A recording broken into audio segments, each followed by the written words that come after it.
Hello everyone, this is Kat and welcome back to My Hero Academia Podfics. This will be the continuation of the Mystery of Midoriya Izuku. This will be Part 11, Chapter 11, entitled Day 6. Sunday mornings are Shota's favorite morning of the week. He sleeps in with Hizashi clinging like a koala against him until they want to wake up. They go to a place down the street with a Western-style breakfast offering to get pancakes the size of their heads and stacked twice as high. Sometimes Namuri will join them because, well, bottomless mimosas. Others, Tensei will come, rolling in with a wide grin on his face and talking about his latest charity work. This morning it's just Shota and Hizashi having breakfast together, a snatch date sort of in this chaos of their lives. The pancakes are delicious as ever. Shota's never been much of a drinker, mainly because he hates the taste of alcohol in general, but the mimosas are pretty good, the juice drowning out the taste of the champagne. "It feels like you're going to get all your answers today," Aizawa says, once he slowed down on his pancakes, mixed with blueberries and chocolate chips. "Looks like it," he replies, idly twirling his fork between his fingers. He went for plain pancakes and leans back thoughtfully in his chair. "I still have other work to do after this." "Mineta or Todoroki?" "Ugh, both are minefields for different reasons." "Mineta steps a toe out of line during the training camp, then he's gone. I don't care if his uncle's on the board of directors for UA. I hate that I kept him this long in class." He's tried with Mineta, lectures on sexual harassment, talks about respecting bodily autonomy. It just hasn't seemed to sunk into his little head yet. It rankles at Shota because the kid clearly thinks that since his uncle's on the board of directors, there's no consequences for his actions. "And you want Shinso in?" "That too," Shota agrees, shameless in his desire to see his protege succeed. "But also the girls deserve to feel safe in their classroom, and it's driving me crazy that I can't do it." "Maybe have Namuri do a talk on consent and sex ed. You know how passionate she is on the subject." One does not pick a BDSM theme as a hero without knowing the ins and outs of the importance of consent, safe sexual practices, and other things related to the topic. Shota and Hizashi have been using Namuri to give their classes the safe sex talk for years. "It's usually not until second term, but I'll see if I can clear out a morning," he agrees. "So long as I don't have to do it, I don't really care. No one can pay me enough to put a condom on a banana in front of my students, not without me being allowed to wear my goggles so that none of us make accidental eye contact. Not with any group of students, especially not with this group of students."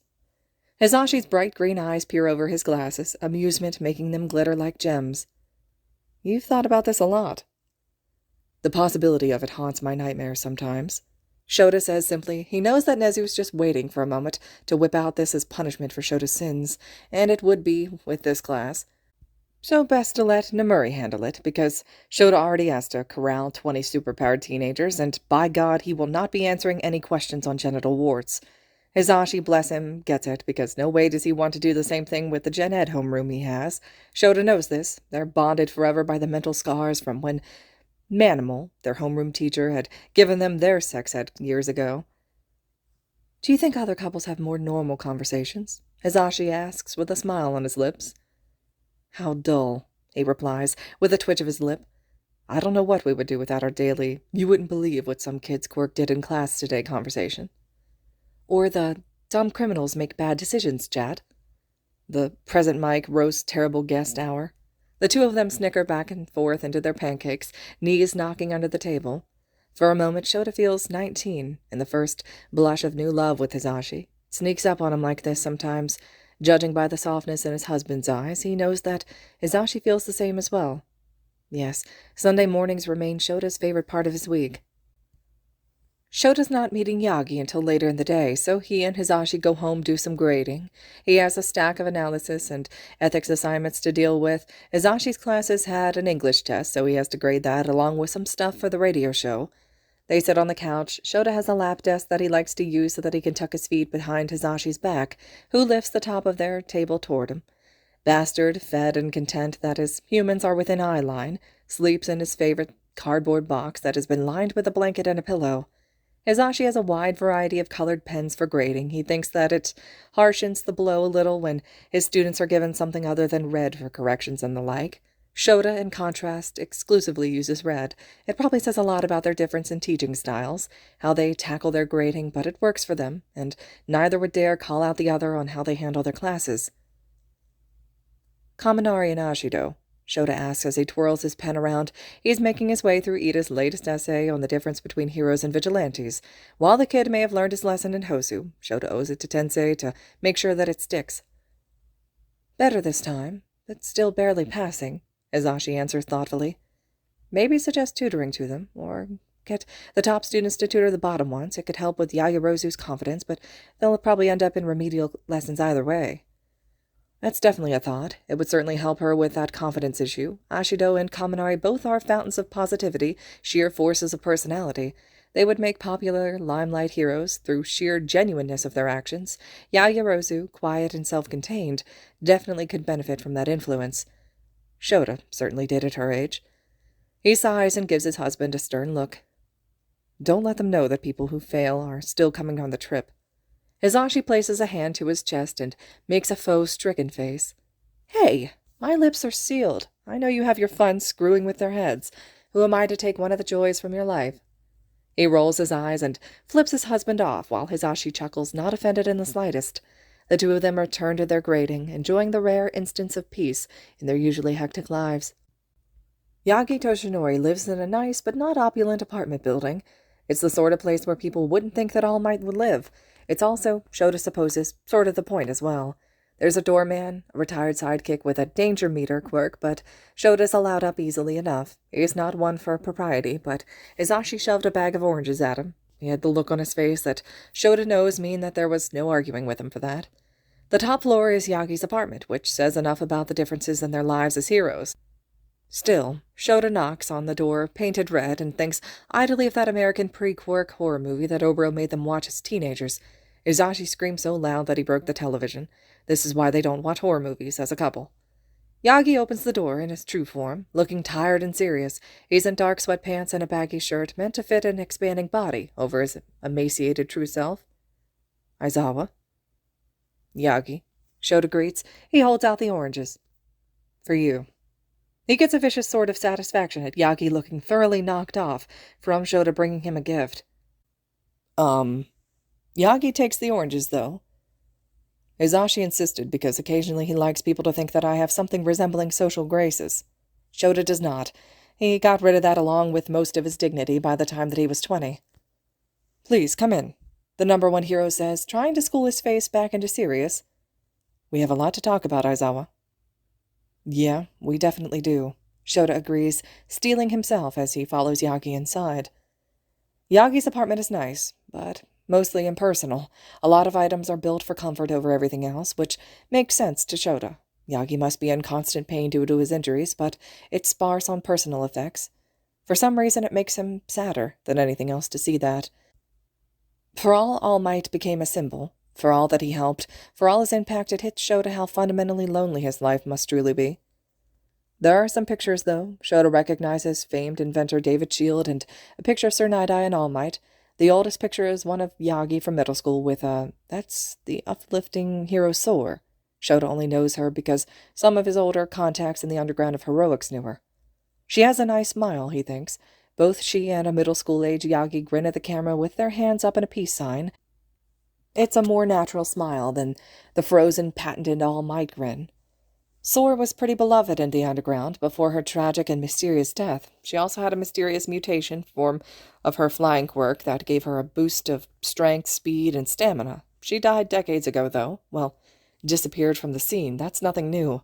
Underground heroes can just not show up one day. It's what makes his line of work so much different than that of a limelight hero. There's a good chance that one day he won't come home and Izashi would never know what happened to him. He wonders if it was like that with Yagi and Soar. Interesting that she and Yagi were apparently close, though. Interesting that she's one of those heroes that suddenly mutated a strength aspect to her quirk, which is some kind of flight ability, or, well, so the legends of the underground go anyway. Young Midoriya called me this morning, Yagi says as he takes a seat on a chair, pulling Shota's attention away from the photo wall. He gestures for Shouta to take a seat, which he does. There's no need to make it into a fight. Well, no need to make it into a fight yet, anyway. I figured that he would. Midoriya's the type to give people a heads up. Shouta didn't outright forbid him from calling Yagi. Not that he particularly enjoys ambush interviewing his colleagues. Even if Yagi barely qualifies with his abysmal teaching skills, it's probably better that he knows.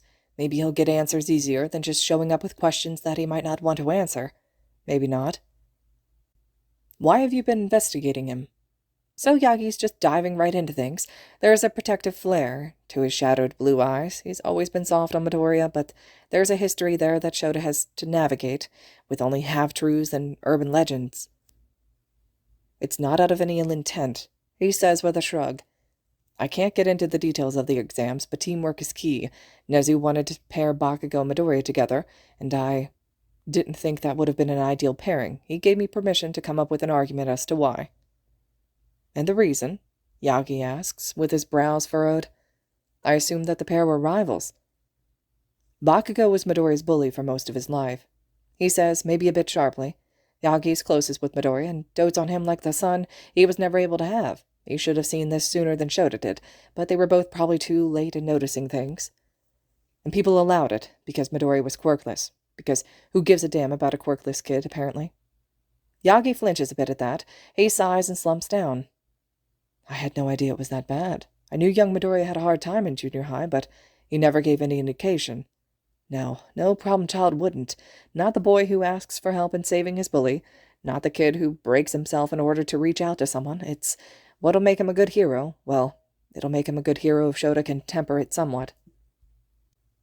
Considering Bakugo tried to kill Midoriya during their first battle exercise, maybe we should have done something sooner. He says, voice gentler at that. It's a bad situation all around, and the blame is on all of them for not putting their noses into their students' business and getting them the help. But it's being done now. In the course of looking into things, I learned some inconsistencies in Midoriya's quirk, along with the fact that you two knew each other before UA. I saw his unrestricted file. Yagi blushes a little bit at that, hand rubbing his neck as if remembering the letter that he wrote and the strings he pulled to make sure Midoriya's record would be disregarded. Shouta powers on regardless, steepling his hands together and staring at the #1 hero.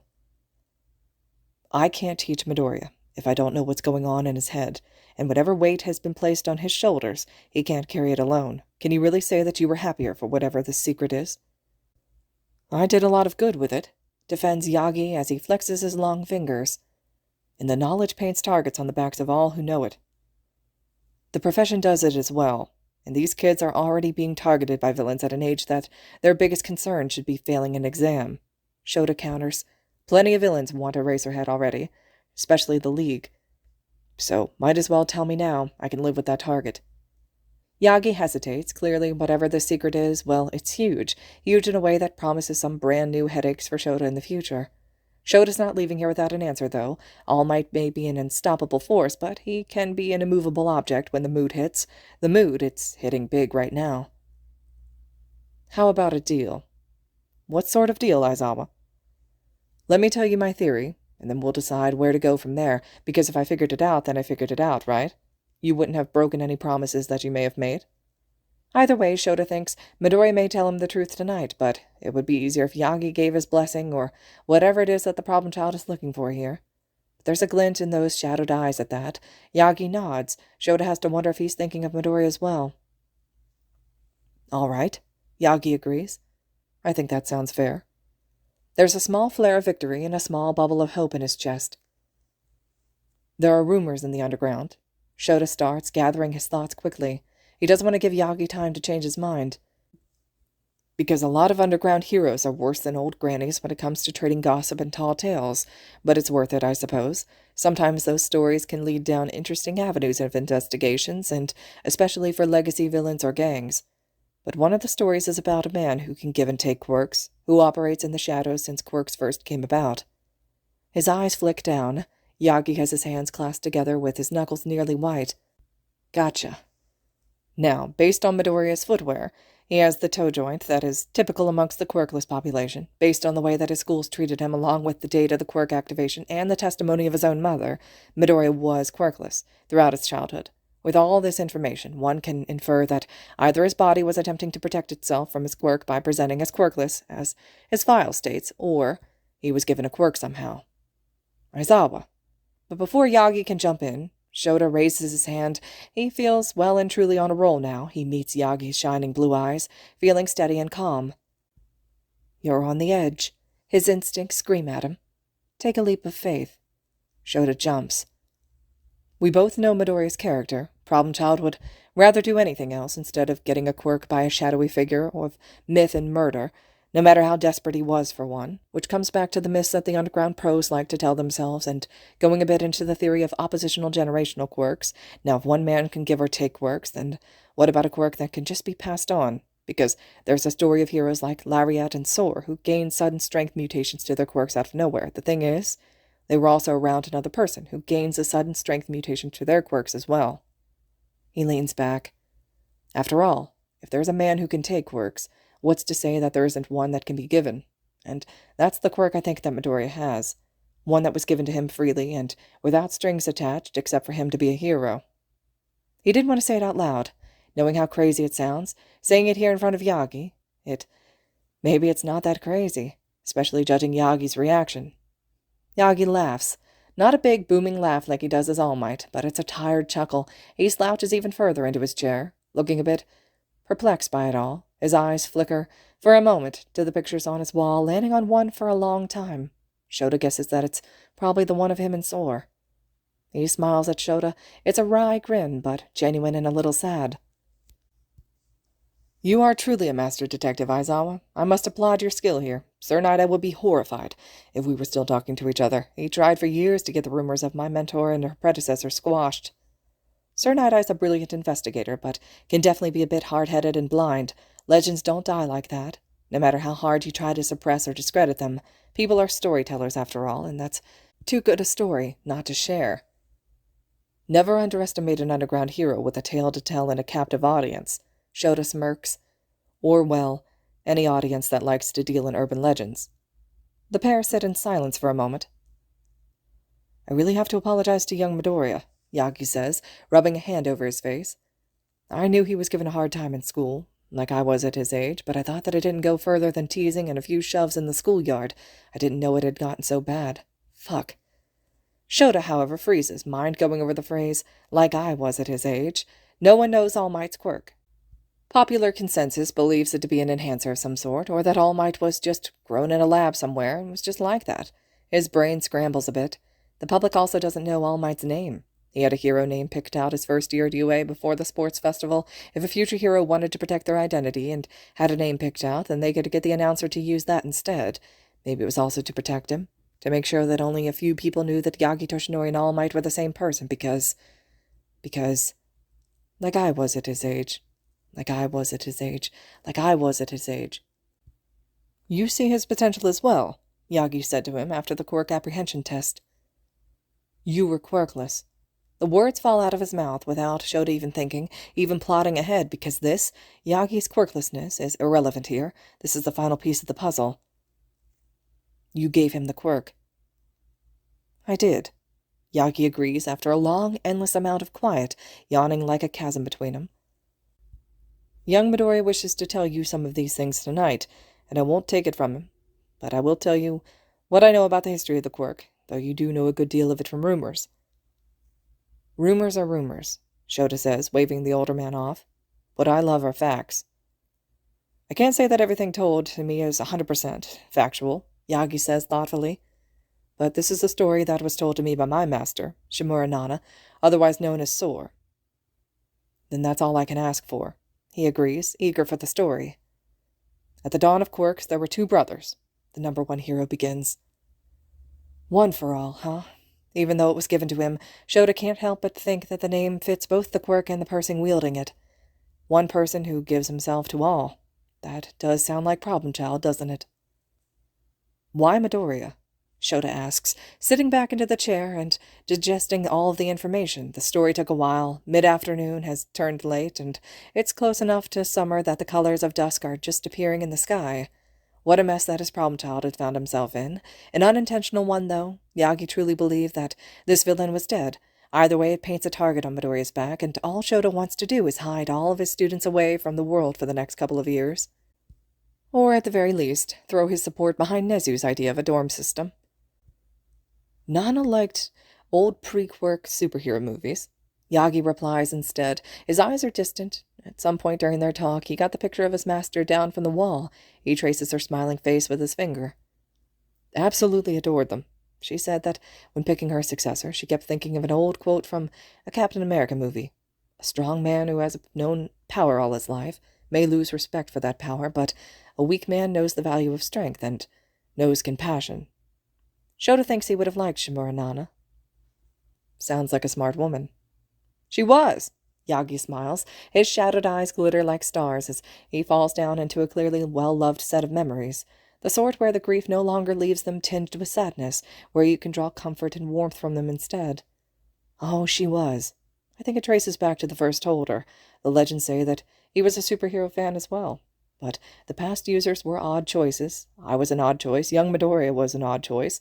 And that's perhaps why we were chosen. We were all the people who didn't know power for all of our lives, the power that people can take for granted, the power that I took for granted.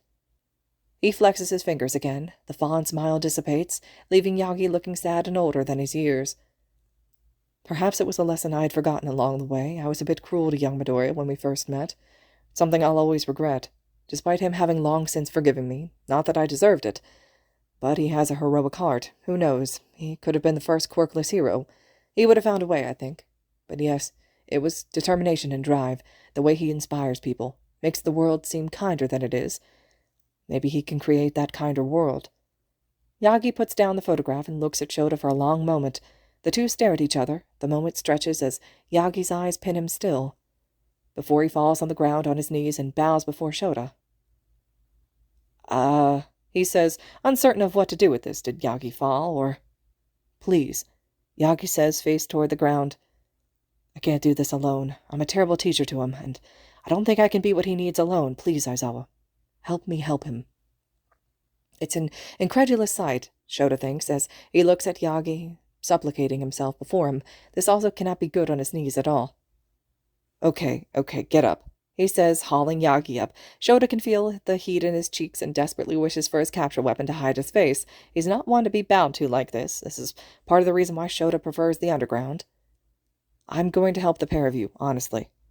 Shota's attached now, damn it. He always gets attached too easily, too drawn to those people with that inner light that he feels he lacks, a light like Oboro, or Hizashi, or a great many of his students, or even Yagi Toshinori. Whatever happens next with the problem child, Shouta says with a sigh, we'll figure it out together.